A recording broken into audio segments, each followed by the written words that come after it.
Welcome back to The Explainer. Today, we're diving into something totally mind-bending, a journey that bridges psychology, neurobiology, and ancient spirituality. We're going to completely reframe how we view our deepest struggles, our dependencies, and all that cyclical suffering we go through. You know, we usually look at these repeating patterns as personal failures, right? Like there's some inherent weakness in us. But what if they aren't? What if, right, beneath the surface, your deepest pain is actually a misdirected spiritual thirst? So let's kick this off with a radical revelation from the legendary psychologist Carl Jung. Toward the end of his life, Jung realized something that classical medicine completely missed. He essentially said that addiction and our relentless cycles of suffering, they aren't just diseases or character flaws. No way. They are actually the soul's desperate, agonizing attempt to speak with God. It's like a whisper from a higher power trying to wake up something inside us that's fallen fast asleep. And there's this fascinating linguistic clue hiding right in plain sight. In Latin, the word spiritus literally has a dual meaning. On one hand, it means a strong alcoholic drink, spirits. But on the other hand, it means the divine spirit, the breath of life, the soul. Jung called this battle spiritus contra spiritum, spirit and spirit. Basically, we feel this massive, gaping spiritual void, and we try to cure that divine hunger with a material poison. We reach for the bottle, the endless distractions, the toxic relationships, all because we're looking for a shortcut to the transcendence our soul is actually craving. Section 1. The Illusion, Walking Through the Forest of Rakes.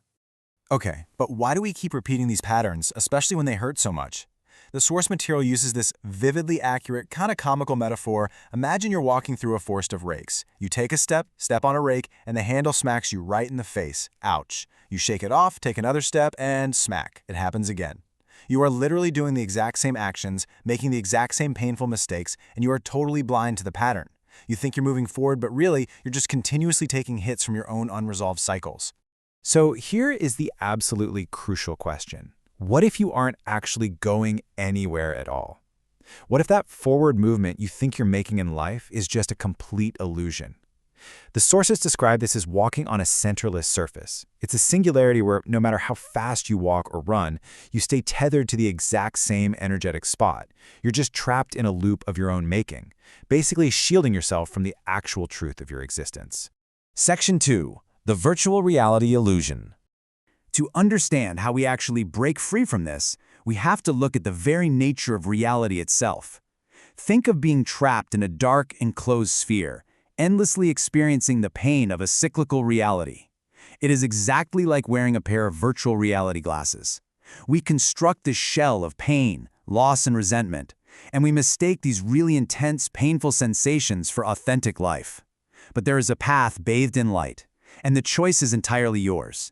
You can keep those VR glasses on and just endure the simulation, or you can take them off, step right out of that shell, and move toward the light. Let's contrast these two states for a second. First, you have the labyrinth. That's when you keep the glasses on.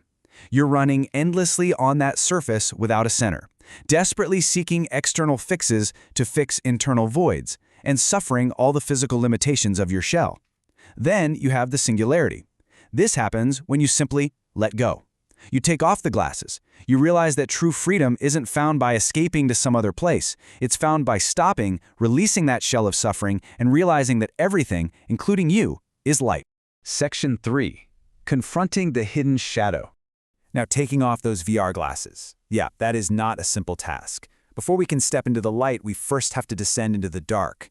There's this massive psychological divide inside us. Up top, we have the persona. That's the highly acceptable, polished mask we show to society. But down below, locked away in the dark basement of our subconscious, is the shadow. And Jung taught us that addiction and suffering feed directly on this division. We try so hard to be perfect, so we just lock all our perceived flaws in the dark. But the shadow is alive, and trust me, it demands to be heard. So what exactly are we locking away down there? Well, it's our anger, our fear, guilt, shame, jealousy, and maybe most importantly, our unfulfilled desires and our spiritual hunger. When you reach for a destructive habit, it's very often your shadow just breaking the locks, desperately crying out for these repressed elements to finally be integrated into your whole self. Going down into the shadow isn't a failure at all. It's literally a necessary initiation to reclaim your true power. Section 4. The Map, Fractal Geometry of the Soul. All right, once we integrate that shadow, how do we actually ascend? The answer is this incredible synthesis of neurobiology and ancient wisdom. The human being is a microcosm that perfectly reflects the macrocosm of the entire universe. The internal energetic centers of the body, what are commonly known as chakras, mirror the vast fractal structure of reality itself. Just like a fractal contains the pattern of the whole within every single tiny piece, you contain the blueprint of the entire universe right within your consciousness. The sources detail this progression as a spectrum of ascending frequencies. We start at the very foundation, the Muladhara.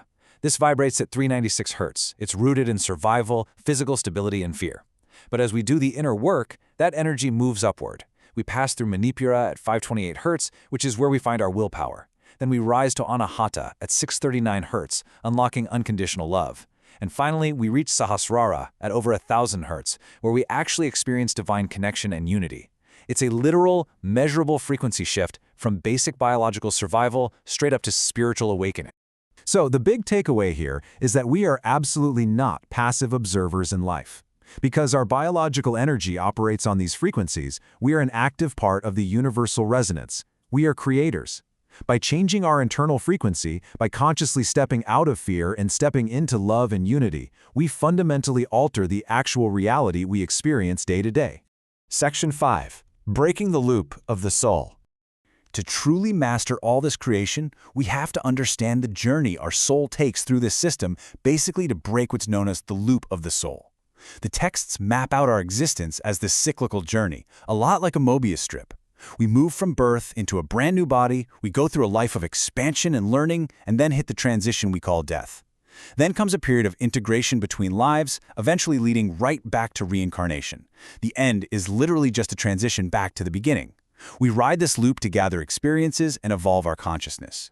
Now, this part is absolutely fascinating. Look at how the text frames the exact moment of birth. It describes waking up in the material body as a defibrillator shock.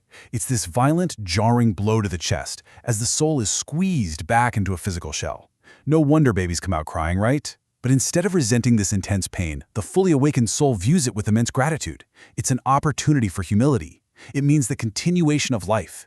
It's another chance to learn, to integrate that shadow, and to consciously evolve. Section 6. The Revelation. The light is within.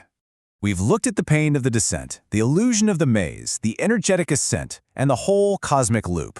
And all of this points to one ultimate, profound revelation: your search for an external fix, whether it's through substances, unhealthy habits, or even looking for some savior in the sky. It's a wild goose chase.